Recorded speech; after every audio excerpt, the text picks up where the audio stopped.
Mayong hapon na pod mga Bible students, nandiyan na sadta sa ato karong klase. Ang atong topic karon is about the rapture. Okay, once again, ang atong topic is about the rapture. Okay? So ang atong text ni atas sa 1 Corinthians chapter 15 verses 51 and 52. 1 Corinthians chapter 15 verses 51 and 52. The Bible says, "Behold, I shew you a mystery. We shall not all sleep, but we shall all be changed in a moment, in the twinkling of an eye, at the last trump.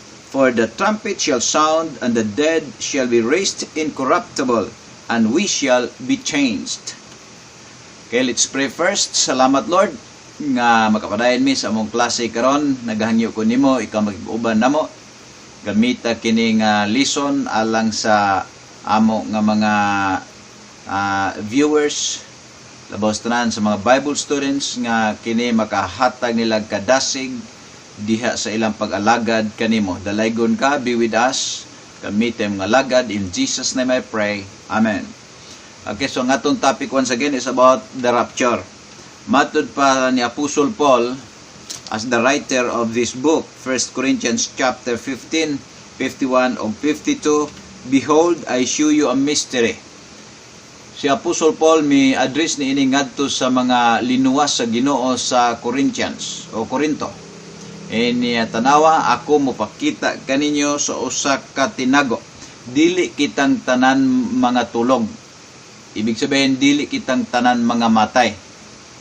Mao ni ang termino sa mga Griego, tulog. Pero nakisgot mig patay. Dili kitang tanan mga matay, apan kitang tanan mga usab. Kaya sa pagbalik unya sa Ginoo, doon nagyoy mga buhi nga mabtan. Of course. Yun ang Bible, apan kitang tanan mga usab. Diha sa usa ka panahon. In the twinkling of an eye. Sa pagpamilok sa mata, inana kakalit ang atong pag-ausab. And at the last trump, sa katapusang trompita, kaya ang trompita pagapatunggon ug ang mga nangamatay pagabanhawon ngadto sa pagdili madunuton. So, naghisgot ni siya sa mga nangamatay nga magtotoo. Ug kitang tanan nga mga buhi nga maabtan niya mga usab. Okay? So, rapture is the message or topic we have. The word rapture is not mentioned in the Bible, but the truth is written in the Bible.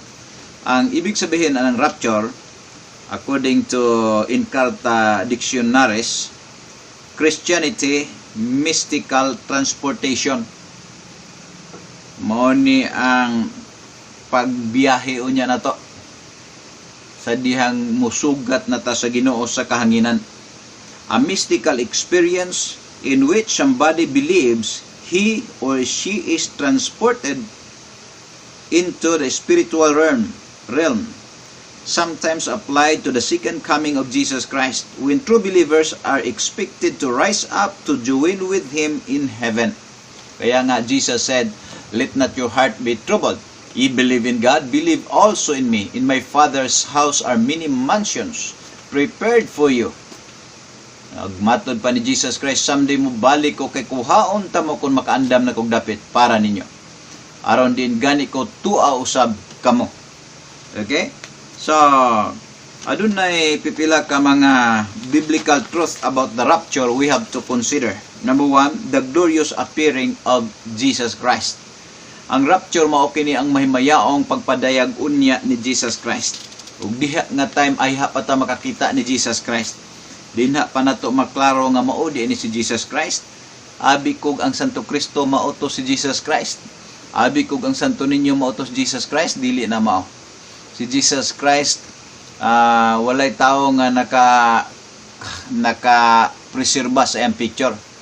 Imposible og ang mga Romano maka preserve sa iyang picture nga sila magani ang gapatay sa Ginoo. So dili mahitabo nga ilang himuong bayani si Jesus Christ. Okay, so karon balikan na to mga higala, mga kaigsunan, mga Bible students. Biblical truth we have to consider about the rapture. Number 1, the glorious appearing of Jesus Christ.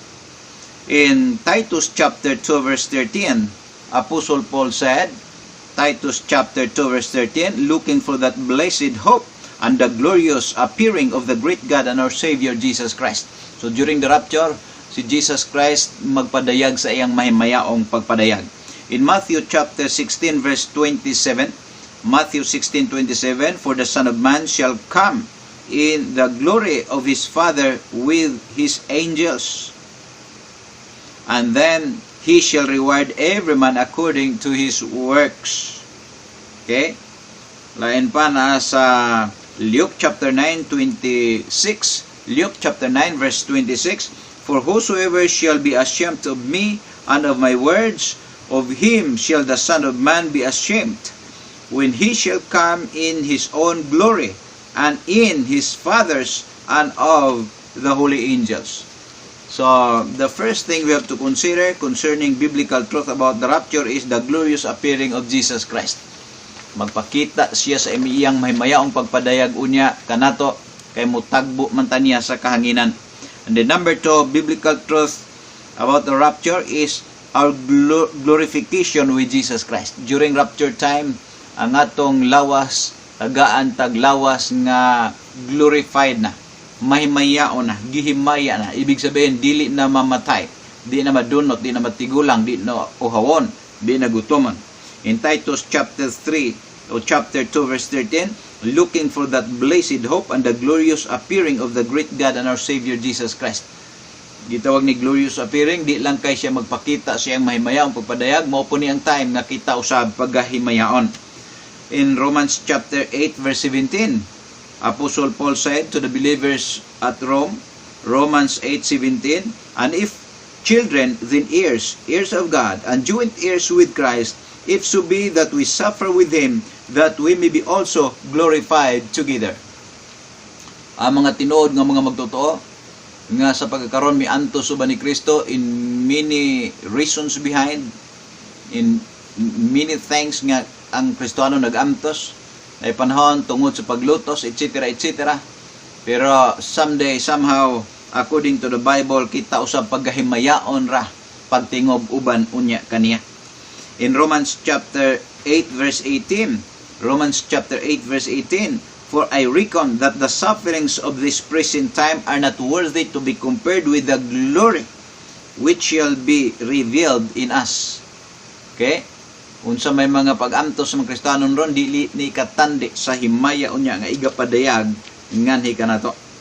In Romans 8:23, and not only they, but ourselves also, which have the first fruits of the Spirit, even we ourselves groan within ourselves, waiting for the adoption, to wit, the redemption of our body. During that time, mga Bible students, Jesus Christ will come, mumitan niya ngadto sa kahanginan, ug unya iyang i-redeem ang atong madunutong lawas, aron may sama ni someday ngadto sa iyang mahimayaong lawas. Okay? The glorious appearing of Jesus Christ, our glorification with Jesus Christ, and then lastly, our blessed hope with Jesus Christ. Blessed hope, bulahang paglaom. According to our text, nga atong gibalik-balik, ang Titus chapter 2 verse 13, looking for that blessed hope and the glorious appearing of the great God and our Savior Jesus Christ. Ang rapture, gitawag ni blessed hope na to. Kay kitang mga magtotoo ni Jesus Christ, we are bound to heaven. It speaks about the place of eternal life. Ang tanang unsaved, they are bound to hell. That is eternal death. Ang ilang destination, death. Actually, tanang tao gapadulong sa kamatayon. Aning kalibutan na, tanang tao gapadulong sa kamatayon. Tanang makasasala gapadulong sa dayon nga kamatayon nga maong impyerno. Apan bulahan ang mga magtotoo ni Kristo, because gapadulong ta sa kinabuhi. Gapadulong ta sa dapit sa kinabuhing walay katapusan uban sa Ginoo. Ang atong naangkong kaluwasan, kinabuhing dayon di kang Kristo Jesus ato nang magamit dito sa eternity with Jesus. That is what we call our blessed hope with Jesus Christ. In Romans chapter 8 verse 24 and 25, the Bible says, for we are saved by hope. Giluwas ta pinagis paglaom, kay dunay paglaom, Jesus Christ someday will come, aron kuhaon ta niya ug tagaag lawas nga di na mamatay, Di na uhawon, di na gutumon, di na magdaot, di na matigulang. That is our blessed hope. The Bible says, for we are saved by hope, but hope that is seen is not hope. For what a man saith, where doth he yet hope for? But if we hope for that we see not, then we do with patience wait for it. Apan kung milaom tanin wa pa nato makita nan magpailob kita nga magahulat niini. Another verse in Romans chapter 5 verse 5, and hope maketh not ashamed, because the love of God is shed abroad in our hearts by the Holy Ghost which is given unto us. Ang paglaom nga atong gilauman, ang pagkuha ni Jesus nato sa dili pang dakong kasakitan, dili na mo pakaulaw nato. In other words, may tabo gid ang atong gilauman because we are saved by hope. Dili ta may tabong makaulawan ni galaom tagwala. Kay unsa gipamulong sa Ginoo, matod pa sa kasulatan, I am persuaded that what God had promised He is also able to perform. Okay, dili gid ta makaulawan tungod kay gisilyuhan nata sa Holy Spirit. Ang Holy Spirit gisilyo diri sulod kanato hangtod nga mobalik ang Ginoo aron kuhaon ta sa dili pang dakong kasakitan. Inana ka safety ta. Rapture is our blessed hope. Rapture, that is the glorious appearing of Jesus Christ. Rapture, that will be our glorification with Jesus Christ. Rapture is our blessed hope with Jesus Christ. Magkinabuhi na unya ta uban niya sa kangturan, uban sa kalipay, nga walay katapusan, bulawang puloy-anan, dalaygo ng Dios. Sinaot doon tayo nakuha o nasabtan nato kini. Bago ang dakong kasakitan, rapture mo na. Busa, kung ikaw karon wa pa kasiguro o wa pa kapangandam sa imong kinabuhi, panahon na nga mangandam ka samtang panahon pa. Tulo ka butang imong gikinahanglan, for sure nga madala ka pagbalik sa Ginoo sa di pang dakong kasakitan ihampak aning kalibutan. Number 1, recognize you are a sinner. Number 2, repent and then receive Jesus Christ as your Lord and personal Savior right now. Ingna siya, Lord Jesus, pasayloan ning makasasala. Ako kang dawaton ug saligan nga ako manuluwa. Salamat sa katumsanan dito sa cross, Ginoong Hesus. Harii akong kinabuhi. Do it heartily right now. Ug maangko nimo kasiguruan that someday somehow when Christ comes, madala ka kuyog niya sa rapture. That is our blessed hope. Okay, nato na tayo nakuha, mag-pray ta. Salamat Lord sa mga Bible students nagpadayon gihapon sa pagkaton pinagi sa mga lesson nga ila makita sa video. Dalaygon ka, i-bless Ginoo kini nga video makatabang makadasig ngadto sa mga tawo matinuhon nga kanimo. Dalaygon kayo, great to God be the glory, great things you have done. In Jesus name I pray. Amen. Maayong hapon and God bless hamtod sa sunod. Bye-bye.